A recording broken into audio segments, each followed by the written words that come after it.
Programang ito ay rated SPG. Striktong patnubay at gabay ng magulang ang kailangan. Maaaring may masiselang tema, lengguwahe, karahasan, sexual, horror o droga na hindi angkop sa mga...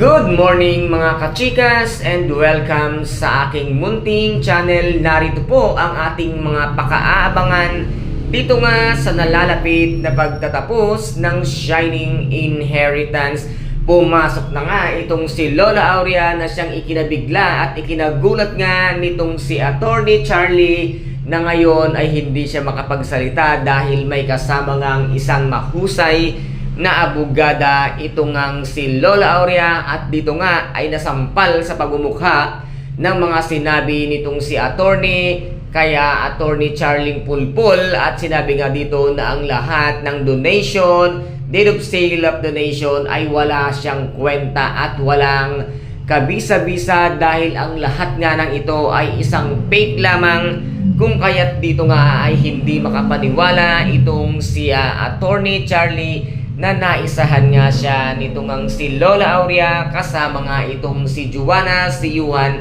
at si Sonia, kasama itong si Ina at ang kanyang dad Tony na ngayon ay nasaksihan ang lahat nga ng nangyari. Kaya tameme at supalpal nga itong si Attorney Charlie na ngayon ay wala na siyang magagawa pa, at hindi nga sukat akalain ng lahat na ito palang si Attorney ay meron talagang baril nagladala at handa pala siya sa maaaring mangyari. At dito naman ay tinamaan nga ng baril ng isang pulis ang kanyang anak na si Francis, at dito ay napakawalang kwenta talagang ama nito ngang si Attorney Charlie dahil iniwan niya ang kanyang anak na may tama ng bala. Yan ba ang ugali ng isang tunay na ama at nagmamahal sa kanyang anak?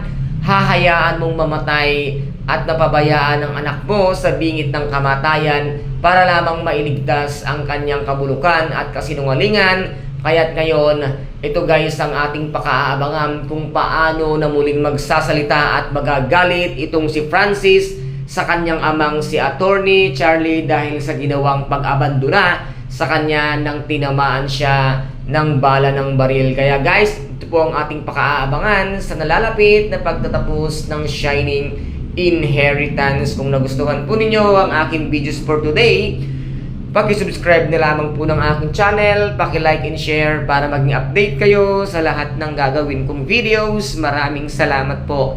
Ingat, God bless and bye-bye!